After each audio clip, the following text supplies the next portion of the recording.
The Power of Standards. Day 3 of Tony Robbins Unleash the Power Within.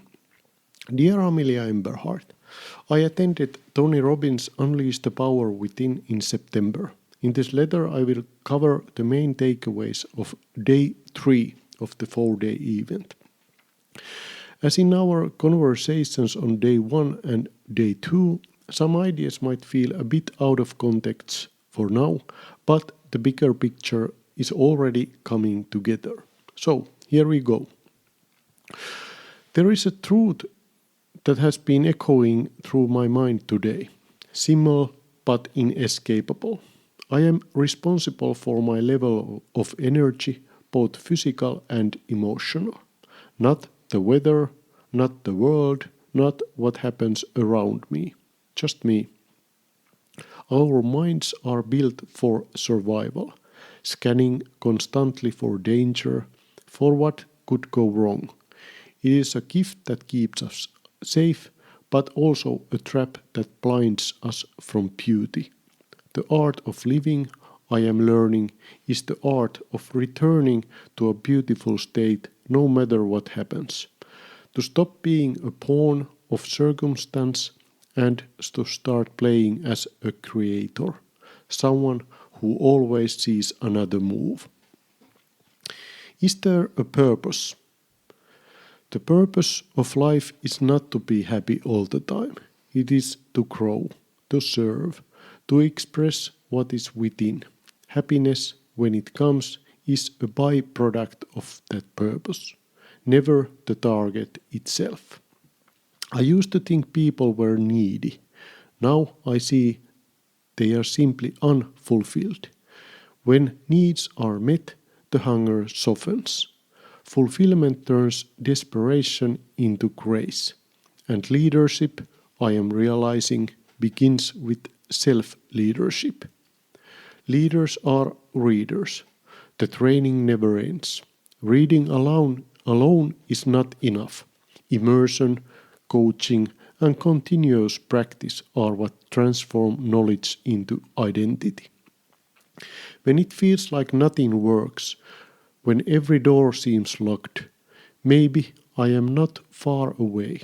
Maybe I am right next to the breakthrough. The sun always rises, just not always on my schedule. The ingredients of a beautiful state. So I am learning to notice my emotional patterns, the familiar roads that lead back to frustration, doubt, and fear. It is time to write a new emotional recipe, to fill my daily basket with gratitude, certainty, joy, and love, the ingredients of a beautiful state. Identity, after all, is destiny. We act in alignment with who we believe we are. If I believe I am strong, I will find strength. If I believe I am broken, I will find evidence of my wounds. We are not our past behaviors. We are not our fleeting thoughts. Successful people simply do what others will not. They live by pull motivation, moved by vision, instead of push motivation, which always burns out. Everything affects our state. The music we hear, the temperature of a coffee cup, even the pace of a conversation. So I must wire myself from inside. There is no certainty in the world, only the certainty I build within.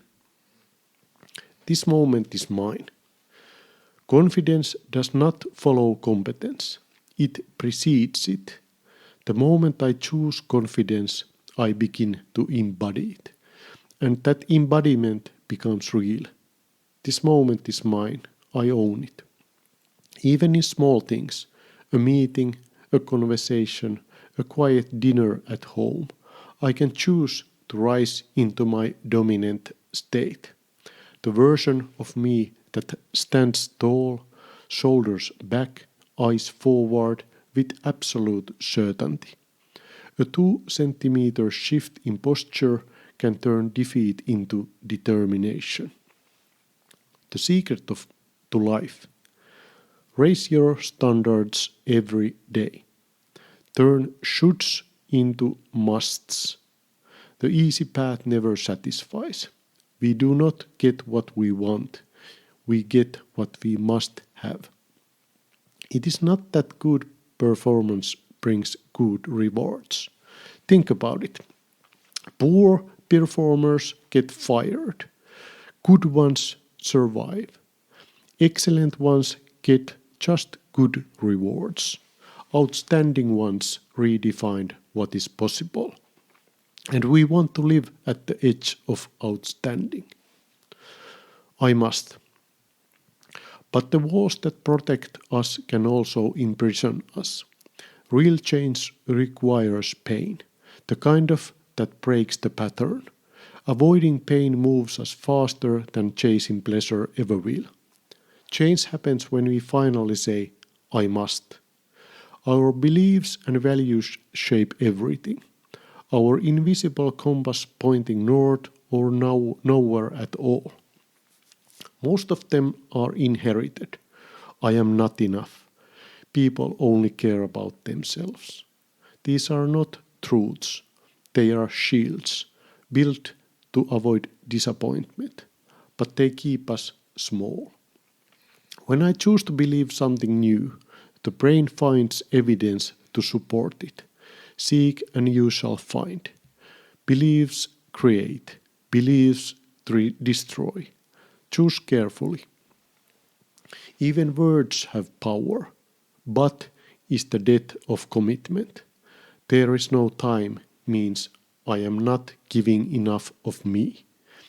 Sometimes the opposite of what I tell myself is the real truth. Stop chasing. Become the person everyone wants to be around. Forgive. Stay grateful, even in the middle of the climb.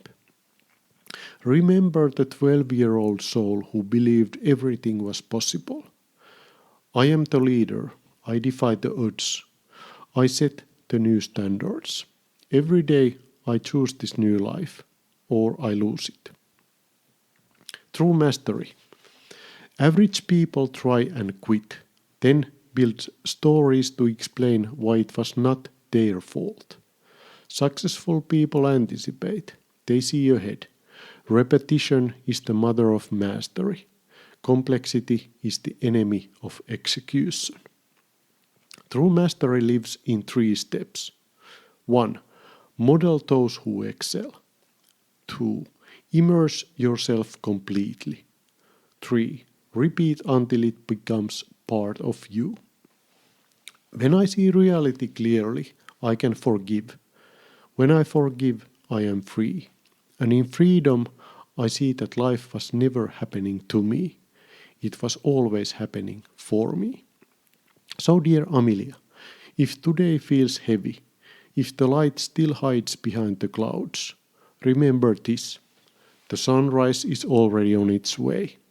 This is your moment. Take command and show us the path.